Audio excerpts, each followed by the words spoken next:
کروں مدح اہل دول رضا، پڑے اس بلا میں میری بلا۔ میں گدا ہوں اپنے کریم کا، میرا دین پارہ نا نہیں۔ اس شعر میں امام عشق و محبت حضرت رضا بریلوی رحمۃ اللہ تعالی علیہ اپنے آقا و مولا صلی اللہ علیہ وآلہ وسلم کے ساتھ والہانہ عشق و محبت اور دنیا داروں کے ساتھ اپنی بے رغبتی اور بے اعتنائی کا مظاہرہ فرما رہے ہیں۔ یہ شعر تاریخی شعر ہے۔ یہ شعر ایک واقعہ کے پیش نظر کہا گیا ہے۔ پہلے اس شعر کے معنی با اعتبار لغت حل کرنے کی کوشش کریں۔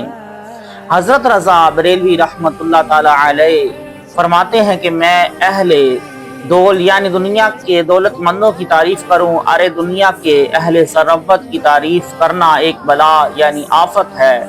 ان دنیا داروں کی خوشامد اور چاپلوسی کرنا غضب الہی کا مستحق ہو کر بلا میں مبتلا ہونے کے مترادف ہے۔ مجھے ان کی کیا پڑی ہے، ان کی خوشامد سے مجھے کیا تعلق، ارے ان کی خوشامد کرنے کی بلا یعنی زحمت میں میری بلا مصیبت پڑے۔ دولت مندوں کی تعریف کرنے سے مجھے کوئی سروکار نہیں، کیونکہ میں تو اپنے کریم آقا صلی اللہ علیہ وآلہ وسلم کا منگتا ہوں۔ میرا دین یعنی میرا ایمان و مذہب پارہ نان یعنی روٹی کا ٹکڑا نہیں ہے۔ نان پارہ ضلع بہرائچ یوپی کے نواب صاحب فن و ادب سے کافی دلچسپی رکھتا تھا اور اہل ادب کے بہت ہی قدردان تھے۔ خصوصاً شعراء کو وہ گاہے بگاہے کسی جشن کے بہانے جمع کر کے تحائف و انعامات سے نوازا کرتے تھے۔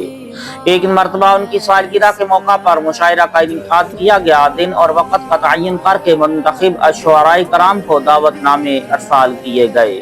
دعوت نامے کے ساتھ نواب نان پارہ کی شان میں منقبت لکھنے کی فرمائش و گزارش بھی کی گئی تھی اور اچھی تخلیق پر شایان شان قدردانی کی فرمائش بھی پیش کی گئی تھی۔ اکثر شعراء وقت انعام کی طمع میں نواب صاحب کی شان میں منقبت مرتب کرنے میں مصروف ہو گئے۔ کسی نے امام عشق و محبت کی خدمت میں آ کر اس کی اطلاع دیتے ہوئے مشورہ دیا کہ آپ کو اردو شاعری میں عبور حاصل ہے، لہٰذا آپ بھی نواب نان پارہ کی شان میں کچھ مرقوم فرمائیں۔ امید ہے کہ وہ آپ کی اچھی قدردانی کریں گے۔ ایک عاشق رسول فنا پھر رسول اور رسول کے نام پر اپنا سب کچھ نثار کرنے کا ہر لمحہ جذبہ رکھنے والے فدائی سے دنیا دار کی مدح و ستائش کی فرمائش کی گئی، گویا کہ اس کی حمیت عشق کو للکارا گیا، متاع دنیا کی طمع دلائی گئی، لیکن وہ تو دنیا داروں سے بے پرواہ ہو کر ان سے اپنا علاقہ منقطع کر کے اپنے کریم آقا صلی اللہ علیہ وآلہ وسلم کی ولا اور حب میں ایسا گم ہو گیا تھا کہ اس کے عشق کی بلندی اور رفعت کی خبر سے دنیا والے بے خبر تھے۔ اس فرمائش پر امام احمد رضا خان بریلوی رحمۃ اللہ تعالی علیہ نے لکھا، اور ضرور لکھا لیکن جس کی شان میں لکھا، نان پارہ کا نواب بھی جس کے در کا ادنا بھکاری ہے اور اسی در کا صدقہ کھا رہا ہے، اس قاسم نعمت صلی اللہ علیہ وآلہ وسلم کی شان میں ایک نعت لکھی جس کا مطلع پہلا شعر یہ ہے: وہ کمال حسن حضور ہے کہ گمان نقص یہاں نہیں، یہی پھول خار سے دور ہے، یہی شمع ہے کہ دھواں نہیں۔ اس نعت کے مقطع آخری شعر میں آپ نے فرمایا میرا دین پارہ نا نہیں، اور اس طرف اشارہ کیا ہے کہ امام احمد رضا خان بریلوی کا دین پارہ نا نہیں کہ نان پارہ کی نواب کی تعریف کرے۔